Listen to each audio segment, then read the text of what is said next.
कितने दुख की बात है कि अब लगता है कि लोकतंत्र में कैंडिडेट चुनने का भी हक इन तमाम पार्टियों से ले लेना चाहिए।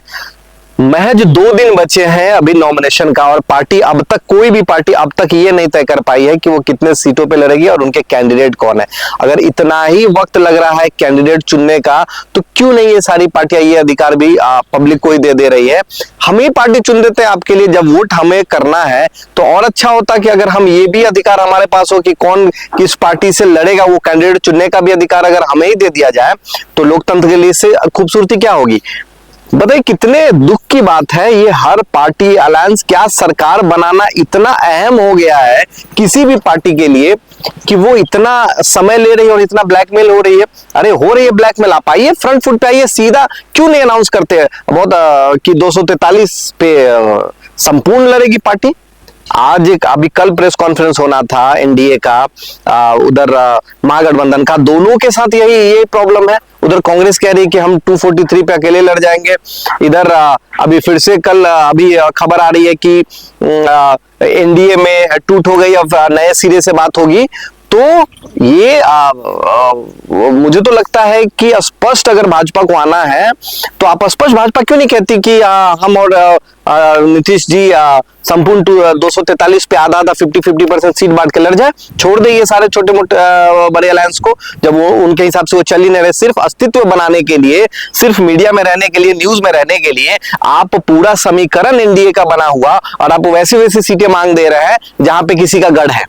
तो ये सिर्फ आपको सिर्फ अगर 2 दिन न्यूज में बने रहना है कि हाँ ये बड़ा लीडर हो गया इन्होंने, जहां किसी भी देश के प्रधानमंत्री की जहां मोहर लग गई जिन कैंडिडेट पे, वहां पे अगर नए सिरे से बात हो रही है तो ये आज भाजपा की कमी है कि ऐसे लोगों से ये ब्लैकमेल हो रही है। सेम टाइम अगर महागठबंधन में बात करें और राजद और कांग्रेस की बात करें, अगर वहां भी ये हो रहा है तो सीधा उनको भी डिसीजन लेना चाहिए कि नहीं ठीक है हम इंडिविजुअल लड़ेंगे 243 पे। तो ये करेज लेके राजनीति होता है। मुझे नहीं लगता कि इतना डर के, ब्लैकमेल होके और सरकार बनाना इतना अहम है, ये लोकतंत्र के लिए बिल्कुल घातक है। और खासकर इसका मतलब कि सिर्फ लालच यही है किसी का भी, चाहे हमारा महागठबंधन है एनडीए का, कि किसी तरह हम सरकार में आ जाए। और ये ऐसे ऐसे लोगों का, दोनों ही जगह ऐसे ऐसे लोगों का टिकट काटा जा रहा है जो 65,000 और 27,000 मार्जिन से वोट से जीत रहे हैं। ऐसे पे तो सीटिंग कहीं का भी सीटिंग जब कोई एमएलए है उस पे तो बात ही नहीं होनी चाहिए जब तक उसके खिलाफ कोई एंटी कैंपेंसी नहीं हो, कोई करप्शन चार्ज नहीं हो और उनका वोट मार्जिन अगर 25,000, 27,000, 30,000, 65,000 है और उन लोगों पे कोई छवि पे दाग नहीं है, तो ऐसे लोगों पे बात क्यों हो रही है? क्यों? क्योंकि अलायंस का कोई पार्टी आपसे सीट मांग दे रहा है और आपको उनको देना मजबूरी हो जाएगा। क्यों? क्योंकि आपको सरकार में बनाना है, आपको सत्ता में रहना है। तो मैं तो फिर बोलूंगा कि ये अधिकारी छीन लेना चाहिए इन तमाम पॉलिटिकल पार्टी से कि अब आप कैंडिडेट भी नहीं चुन पा रहे तो आप कैंडिडेट भी मत चुनिए। अब कैंडिडेट भी जनता चुन के देगी और उसको जिता के जनता ही लाएगी।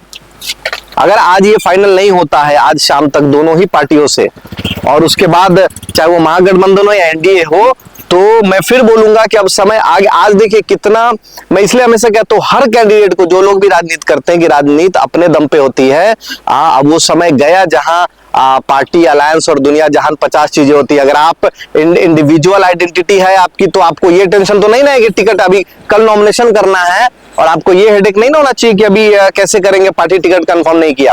इसलिए मैं तमाम उन लोगों से वो करूंगा कि अगर आपको राजनीति में आना है तो आप इंडिविजुअल आइडेंटिटी बनाइए। बंद करा ना, कहा ना बंद करे तो आप अपने दम पर आइए, इंडिविजुअल आइए और किसी भी सरकार में हो, कहीं भी हो, अगर आप सच्चे हैं तो लोग आपके साथ खड़ा होंगे। नमस्कार, प्रणाम। मैं टीम पवन से पवन कुमार सिंह, आपका अपना भाई बेटा सेवक।